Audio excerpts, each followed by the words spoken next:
예, 여러분 반갑습니다. 어반입니다. 오늘 이야기의 주제는요, 유부남과 바람핀 여자는 때려 죽여도 무죄인가? 라는 주제로 한번 이야기를 해보려고 합니다. 제 유튜브 영상을 꾸준히 봤던 분은 옛날에 제가 올렸던 구독자 사연 하나 기억하고 계실 거예요. 그게 뭐였냐면, 그 동생이 올린 사연이었는데, 자기 누나가 10년 동안 만난 남자가 있었거든요. 그리고 결혼식 날짜도 잡혔고, 예비 신랑이지, 예비 매형이고, 자기도 10년 동안 이제 만나니까 이제 많이 보게 될 거 아니야. 되게 마음에 들어 했고, 예비 매형으로서 되게 좋아했는데, 그 사람이 바람을 피게 된 거야. 결혼식을 얼마 안 앞두고. 그래서 결국에는 그 결혼식이 파토가 났는데, 그 과정에서 가장 화가 났던 거는 바람핀 여자가 뭐 낙태도 2번씩 했거든. 2번씩 낙태를 했는데, 근데 실제로 3자 대면을 했을 때 이 매형의 반응이 뭐였냐면 오히려 그 낙태를 한 그 여자 편을 들었다는 거예요. 그래서 거기에 너무 배신감이 밀려온다. 어떻게 하면 좋겠냐라고 얘기를 했을 때, 그때 제가 뭐라고 얘기를 했냐면, 일단은 누나 정신 케어가 먼저고, 그 다음에 분하면 뭐 회사를 없던지 말든지 해라. 근데 누나 의사가 가장 중요하다. 의외로 누나가 그걸 바라지 않을 수도 있다라고 얘기를 했거든요. 그게 왜 그 얘기를 했냐면, 실제로 나도 그 배신이라고 하지, 이거를 살면서 딱 정확히 3번 당했단 말이야. 4번째 만난 여자, 5번째 만난 여자, 6번째 만난 여자가 전부 다 바람을 폈어. 그걸 전부 다 기어이 잡아냈거든. 근데 그게 겪어보신 분은 알겠지만 그때의 그 배신감과 분노는 이로 말을 할 수가 없는 상태예요. 그게 나도 그때 느꼈던 게, 야, 진짜 머릿속에 많은 생각이 휘어리치면서 닭똥 같은 눈물이 한 방에 뚝 떨어지는데, 그 느낌이 뭐냐면 이제 정말 엄청난 분노거든. 그게. 그래서 그때 느끼게 된 게, 아 씨발, 이래서 치정 때문에 사람이 사람을 죽이는구나, 그걸 느끼게 됐는데, 근데 문제는 막상 이제 그 상황이 됐을 때 내가 취했던 행동은 뭐였냐면, 그냥 어차피 나는 그 당시 이제 군대를 가야 될 때고, 그리고 이 여자애는 학교를 다녀야 될 때고, 근데 이게 뒷말이 항상 나오잖아. 이런 사건이 터지게 되면. 그러면 항상 이런 거에 대해서 여자들한테 조금 더 가혹하게 오는 것들이 있거든. 대한민국 사회는 그 특유의 그 유교 사상이 되게 오랫동안 지배하고 있었잖아. 그런 것들이 있어가지고, 얘 나중에 이제 학교는 또 어떻게 다닐까라는 그런 생각이 들고, 마지막에 참 신기하게 그 생각이 들더라고, 그게. 그래서, 결국에는 그 바람핀 당사자하고 이게 와가지고, 너 씨발 새끼야, 이거, 우리끼리만 알고 있는 거다. 이거 앞으로 세워나가지 않게 해라 하고, 그냥 나 혼자 그냥 조용히 찌그러졌었던 걸로 기억해. 그래서, 지금 와서 생각하면 그게 뭐라고 해야 될까, 내가 사랑했던 사람의 하나의 예일 수도 있겠고, 내가 마지막으로 정을 끊어내는 마지막 과정이었던 것 같기도 해요, 그게. 근데 되게 재밌는 건 이제 그 여자를 또 6번째 또 만났지. 근데 또 그 6번째 만난 그 여자는 결국에는 또 내 친구랑 잤어, 또. 그래서 그러면 다 씨발 걸레는 빨아도 걸레구나 라는 것들을 깨닫게 됐는데, 근데 제가 오늘 이 얘기를 하게 된 건 뭐냐면, 그 얼마 전에 국민은행 불륜 사건이라 해서 인터넷에 되게 빠르게 확산됐던 게 있거든요. 다들 알 거야. 그래서 아마 이 영상이 정상적으로 올라오게 된다면 6월 13일에 올라오게 될 건데요. 원래 그 결혼 날짜가 6월 12일, 어제 결혼을 했어야 되는 그런 커플이었는데, 근데 문제는 그 예비 신부가 자기보다 19살 많은 팀장이랑 이제 찌찌빠라뽕을 했던 거야. 유부남이랑 불륜이었지. 뭐 유부남이 아니란 얘기도 있고 유부남이란 얘기도 있고, 뭐 그래도 뭐 결국엔 그렇게 되는데, 문제는 이제 다른 남자와 결혼을 준비하게 되면서 이 팀장과의 관계도 정리를 했는데, 근데 이 남자가 계속 집요하게 이제 물고 늘어진 거예요. 한 번만 보자 이런 식으로 해서 결국에는, 그래서 뭐 밥을 먹게 됐고, 그리고 술을 먹게 됐고, 좀 취해서 들어왔는데, 그때 예비 신랑이 그걸 보면서 이제 뭔가 좀 쎄한 느낌이 드니까, 항상 희한하게 안 좋은 촉은 되게 잘 맞거든, 그게.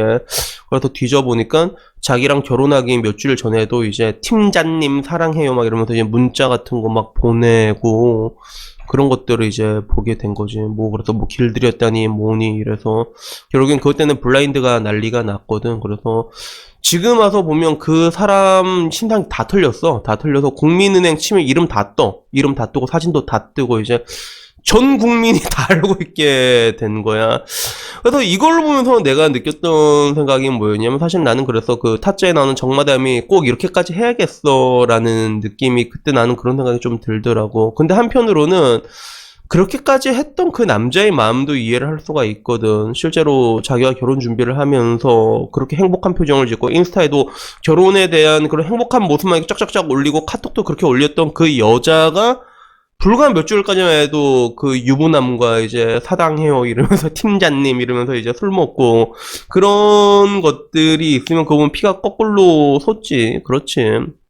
그것도 이해가 되는데, 근데 나라면 이 상황에서 어떻게 했을까 생각하면, 나라면 뭐 그거를 카톡까지 이제 다 캡처해가지고 막 새벽 4시에 주변 지인한테 이제 폭탄 받아라! 이러면서 뻥 터트리진 않았을 것 같아, 그게.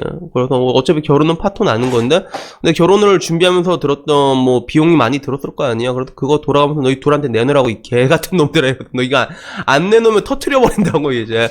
아마 그런 식으로 얘기를 하지 않았을까라는 생각도 드는데, 근데 이건 어디까지나 내 생각이지. 한편으로 난 그 남자의 마음도 이해할 수가 있거든. 그리고 이걸 바라보는 그런 네티즌들의 중론적인 의견이 있을 거 아니야. 그 생각도 그래도 예비신랑이 너무 했지만 그 조상신이 도왔다라는 의견이 지배적이었단 말이야. 물론 이 이야기의 최종 승자는 신랑도 신부도 아니고 바람핀 남자도 아니고 그 한남동이었나 청담동이었나 제주물항과 한화담이라는 맛집이 이제 떠오르기 시작했는데, 근데 그걸 보면서 이제 그런 생각이 들더라고. 이게 대한민국 문화가 조금 약간 이상한 게 있어가지고, 특히 불륜이나 이런 거에 관계돼가지고 되게 진짜 그런 오지랖과 형성돼가지고 완전히 이제 매장시켜버리는 것들이 있거든요.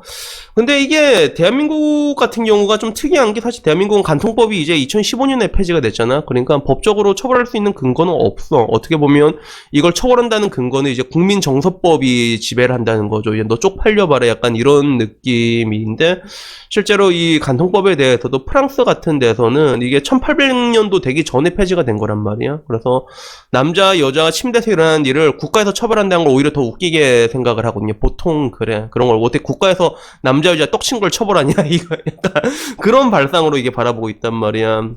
그래서 지금 와서는 그런 뭔가 연애에 대해서도 뭐 폴리아모르니, 그래서 다자간의 연애 같은 것도 외국에서는 많이 하잖아. 그래서 이런 것들이 생기게 된 이유가, 기본적으로 남자와 기본적으로 여자가 오랜 시간 동안 같이 살아간다는 것들, 무탈하게 살아간다는 게 너무나 힘들다는 걸 알게 되다 보니까 뭐 이제 처음엔 동거라는 제도가 나왔고, 이제 그걸로는 부족해갖고 이제 폴리아모르니, 다자간의 연애니, 그리고 혹은 이제 자유연애 결혼이라든지 아니면 공생 결혼이라든지 해외에서는 굉장히 다양한 형태의 결혼 형태도 지금 그래서 나오고 있거든요. 근데 한편으로는 이게 대한민국이란 나라는 아직도 이런 부분에서는 굉장히 오래전의 생각에 사로잡혀 있는 분들이 있지 않나. 그리고 이런 부분들이 대한민국 사람의 특유의 오지랖이랑 시너지 효과를 발휘해서 이런 식으로 한번 터져버리게 되면, 이제 하나 확실한 건 이제 그 여자는 어디 가서 연애도 제대로 못하겠지. 그치? 그런 식으로 돼서 완전히 매장을 당하게 되는 그런 게 있는 거야.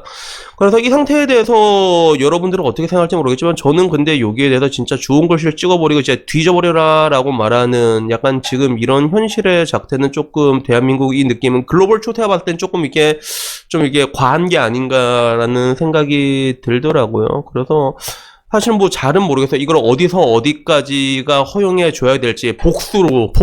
그리고 물론 그 개인정보를 공개한 그 남자는 당연히 법적인 처벌을 받겠지. 나름대로 이제 동기어진이라면 동기어진이라고 할 수 있는데, 근데 요게 막상 터지고 나고 요게 내 상황을 이입해 보니까 이게 조금 애매한 부분들이 많더라고요. 그래서 요기에 대해서 여러분들은 어떻게 생각하는지도 궁금하기도 하고, 근데 한편으로는 내가 봤을 때 이런 식으로까지 터져버리면 이건 진짜 여자는 진짜 뒤지란 뜻이거든 진짜. 그래서 이거는 조금 과한 게 아닌가라는 뭐 그런 생각도 들어가지고 한번 얘기를 해봤습니다. 그래서 또 여튼간에 또 이렇게 얘기하면 또 나보고 또 착한 아이 컴플렉스라고 착한 척한다고 지랄하는데, 아니 내가 착한 척하는 게 지랄한 게 아니라, 근데 실제로 이 상황이 되잖아요. 이런 상황이 되면 사람이 그런 식으로 진짜 뒤져버리려 하기가 쉽지가 않다니까, 그게 진짜로. 그래가지고 요즘 젊은 사람들의 기준에 대해서는 뭐 내가 정말 착한 한 척한 사람으로 볼 수 있는데, 근데 그게 제가 항상 말하는 사람의 리미터라는 개념이 있거든요. 그래서 그게 쉽지가 않아가지고 확실히 나도 이제는 젊은 사람들을 기준해서 좀 늙은 사람이 돼 있는, 옛날 사람이 돼 있지 않나라는 그런 생각도 드는 것도 있는 것 같습니다. 그래서 뭐 여튼간에 뭐 오늘 이야기는 여기까지고요. 그냥 이 사태에 대해서 그냥 여러분들에게 그냥 내가 생각하는 것들에 대해서 한번 간략하게 얘기를 해보고 싶었습니다. 절대로 그 남자가 과했다라는 게 아니라, 그냥 남자의 입장도 이해되지만 그래도 내가 보기엔 조금 너무한 것 같다라는 그런 생각이 들어가지고 한번 얘기를 해봤습니다. 여튼 뭐 오늘 이야기 여기까지고요. 다음엔 조금 더 좋은 이야기로 찾아뵙도록 하겠습니다. 이상입니다. 감사합니다.